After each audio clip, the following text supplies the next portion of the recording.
Police अपना काम करती है और चोर डकैत यहाँ शहरों के अंदर देहातों में चोरी डकैती की वारदातें करते हैं और उसके अंदर फिर पुलिस के मुकाबले होंगे। अगर कहीं जगह पे हमारे शहरी भी शहीद हुए हैं और कहीं जगह पे हमारी फोर्सेस के बंदे भी जवान हमारे शहीद हुए हैं, जैसे एसएचओ बल्कि डीएसपी जो है हमारा एक मालिक कमांगर और इसके अलावा डीएसपी हमारा एक राव शफीउल्ला और गुलाम हुसैन तिगड़ एएसआई, इस किस्म के और कई हमारे फोर्सेस के जो बंदे हैं वो शहीद हुए हैं। तो इस किस्म की बातें करना एक गलत है कि ये एक इस जाली मुकाबले होते हैं, ऐसी बात नहीं है। मुकाबले होते हैं, इसी वजह से किराए में कमी आती है और हम सुकून की नींद सो सकते हैं। ये अगर इस किस्म की वारदातें अगर ये हम खुली छूट दे दें, फोर्सेस हमारी पाकिस्तान की अगर खुली छूट दे दें तो हम इधर एक मिनट भी चल भी नहीं सकते। तो ये इनको सलाम है पुलिस के जवानों को जो एक मुसलसल रात दिन एक करके फोर्सेस काम करती हैं और पाकिस्तान की खिदमत करती हैं और अपने जानों को नजराना पेश करते हैं। जाहिर है वहाँ से मुकाबला होता है तो दूसरी तरफ से भी फायरिंग होती है। जब दूसरी तरफ से फायरिंग होती है तो अपने बचाव के लिए या जुर्म को ख़त्म करने के लिए अगर पुलिस कोई कार्रवाई करती है तो हम उसको अप्रिशिएट करते हैं। अब जब जो सामने वाले जब चोरी करने के लिए आते हैं, स्नैचिंग करने के लिए आते हैं, वो किसी की जान की परवाह नहीं करते, तो हम पुलिस वालों को जो हमारे मुहाफ़िज़ हैं उनको भी किसी की परवाह नहीं करनी चाहिए। और जब तक सज़ा का ये कानून जो है लागू नहीं होगा तब तक हम जो है मैं ये समझता हूँ ख़ास तौर पे कि हमारे माशरे के अंदर सुधार नहीं आ सकता। माशरे को सुधारने के लिए सज़ा बहुत ज़रूरी है। आप ये देखें कि हम लोग ज़्यादातर बात करते हैं कि एनकाउंटर्स के अंदर जो है मुजरिम मारे गए, तो सिर्फ मुजरिम नहीं मारे जाते हैं, हमारे जवान भी शहीद होते हैं उसके अंदर। पुलिस के जवान और इन मुकाबलों के अंदर शहीद होते हैं जो हमारे ही मुहाफ़िज़ हैं, हमारे लिए वो अपनी जानें दे देते हैं।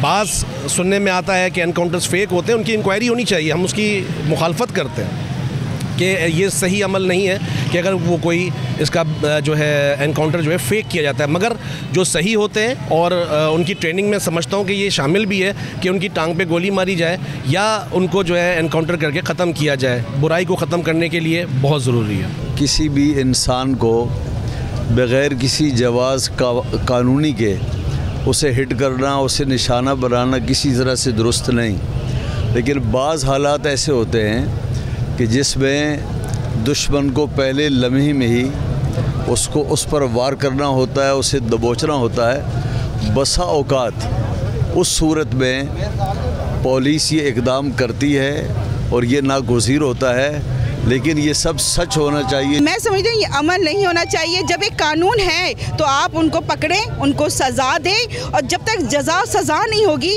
और ताकि सामने वाले को भी इसका पता चले कि इसने ये गलत काम किया तो उसको सज़ा मिले। हमें नहीं पता कि वो वाकई वो मुजरिम था या एक मुलजिम था बेचारा। तो इसलिए हम यही चाहेंगे कि प्लीज़ जो भी इस तरह के मुकाबले होते हैं आप उनको पकड़ें, उनको कानून के तहत उनको सज़ा दें। नो डाउट हमारे सिंध में बहुत ज़्यादातर डकैतियाँ हो रही हैं, स्ट्रीट क्राइम्स हो रही हैं, चाइल्ड किडनैपिंग हो रही हैं। इन केसेस में जब एनकाउंटर्स होते हैं तो आवाम बाहर रोडों पे निकल के पुलिस को अप्रिशिएट करती है। आप देखेंगे पुलिस वालों को हार भी पहनाती है। अच्छा लगता है जब हमारे मुहाफिज हमारी हिफाजत करते हैं तो सब कुछ अच्छा लगता है। लेकिन बुरा तब लगता है जब कोई बेगुनाह एक अंधी गोली से मारा जाता है, जब बेगुनाह उठा लिया जाता है उसको मारा जाता है। जब बहुत बुरा लगता है, बहुत आवाम को वो बर्दाश्त नहीं होता। किसी का बेगुनाह बच्चा उठा लिया गया, किसी को स्टूडेंट्स को उठा लिया गया, साफी को, मुखला को, इंजीनियर्स को, बहुत सारे केसेस है। इन केसेस में आवाम बाहर निकलती है और हम इन केसेस को कंडेम करते हैं।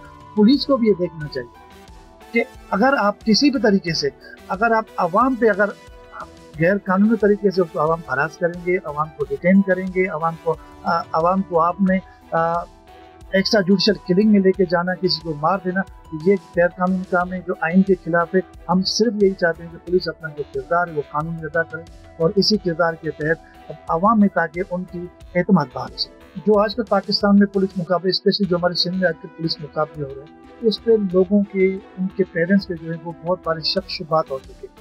आप देखें पुलिस की ये जिम्मेदारी है अगर किसी मुजरिम के खिलाफ अगर कोई एफआईआर होती है, कोई कंप्लेंट होती है तो उसका ये फर्ज बनता है कि तो उसको अरेस्ट करके विद इन 24 आवर्स वो कोर्ट ऑफ लॉ में पेश करें। और कोर्ट की ये जिम्मेदारी होती है कि वो शफाफ ट्रायल का फराहम कर एक्यूज को, उसके साथ साथ कोर्ट ये तयन करती है कि एक मुलजिम से मुजरिम तक कैसे पहुंचना है, और वो एविडेंस जो होती है वो पुलिस को मुहैया करनी होती है। अफसोस की बात ये होती है कि आजकल के मामला में हमारे पास एक्स्ट्रा जुडिशल किलिंग जो आम हो चुकी है सिंध में नौजवानों को, वकला को, इंजीनियर्स को, सहाफ़ियों को अगवा कर लिया जाता है पुलिस की तरफ से। उनको एक्स्ट्रा जुडिशल किलिंग में किसी न किसी झूठे केस में इन्वॉल्व करके उसको मारा जाता है। और जो उस शहीद जो लोग होते हैं उनको जो उनके लवाहिकीन जो आते हैं रोड्स पे, जो एहतजाज होते हैं, वो यही मौका लेके आते हैं कि आपने, जबकि स्टेट की पुलिस की ये जिम्मेदारी है कि आपने किसी के खिलाफ अगर कोई FIR दर्ज हुई है तो आपने उसको कोर्ट में पेश करना है, ना कि आपने खुद अदालत का किरदार अदा करना है। पुलिस का किरदार ये है कि आपने अक्यूज को पकड़ के कोर्ट के सामने पेश करना है। आपने वहाँ पेश नहीं किया, और किसी न किसी फेक एनकाउंटर में अगर कोई किसी को मार डालना, किसी को इलीगल कन्फाइनमेंट में रखना, इलीगल डिटेन करना, ये कोर्ट ऑफ लॉ के अपेक्स कोर्ट के, सुप्रीम कोर्ट के ये काम आते हैं कि आप किसी को भी 1 घंटे के लिए भी अपनी इलीगल कस्टडी में नहीं रख सकते। अगर पुलिस वाला भी किसी को इलीगल कस्टडी में रखता है तो उस पर FIR होगी। ये सुप्रीम कोर्ट के काम आते हैं। सब्सक्राइब करें और बेल दबाएं ताकि कोई खबर रह न जाए।